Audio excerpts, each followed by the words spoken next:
Colleen Stan, just your average girl who loves a little adventure, decides to hitchhike to a friend's birthday party in Northern California. She's done this a bunch of times before, with a knack for adventure and trust in the good of people. So she sticks her thumb out and gets picked up by this seemingly normal couple with a baby in the car. They're chatting, laughing, which makes them seem so safe, right? Now this couple, Cameron and Janice Hooker, weren't your average family out for a drive. They had something dark planned. Suddenly, Cameron turns the car into this secluded area, supposedly for a bathroom break. Instead of a break, Cameron attacks her. He whips out this homemade gadget. He calls it a head box. It's made of wood, lined with soundproofing material, and it weighs like 20 pounds. Cameron places this monstrous box over Colleen's head. They drive her back to their house and introduce her to her new home, a wooden box the size of a coffin. Colleen would end up spending up to 23 hours a day in that box. Let that sink in for a second. A whole day. Every day.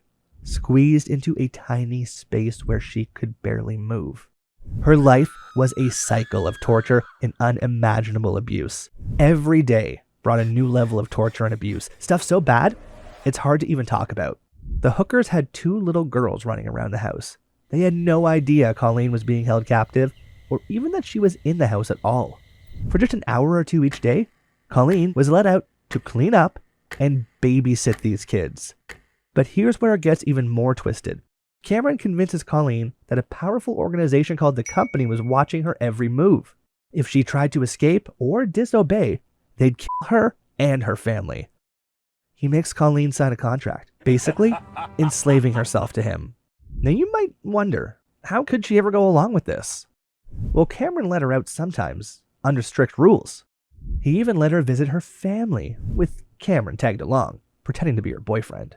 She told her family she had joined some cult, but here comes another shocker. Janice, Cameron's wife, suddenly flips.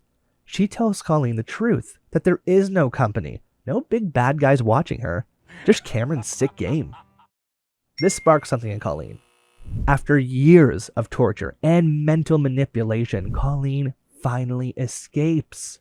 One day, while Cameron's at work, she bolts to a bus station and doesn't stop until she's safe at the police station.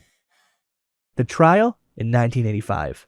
Cameron Hooker, standing in court, actually tries to spin this wild story. He admits, yeah, he did kidnap Colleen, but he has the nerve to claim that everything else was consensual. But the prosecution, they weren't having any of it. They ruled out the evidence. There was the heavy head box, chilling photos of Colleen bound up, even that creepy contract Cameron made Colleen sign. And let's not forget the actual box she lived in. Janice later spilled the beans in court, saying she was scared out of her mind of Cameron. He'd tortured her, brainwashed her into his sick ways.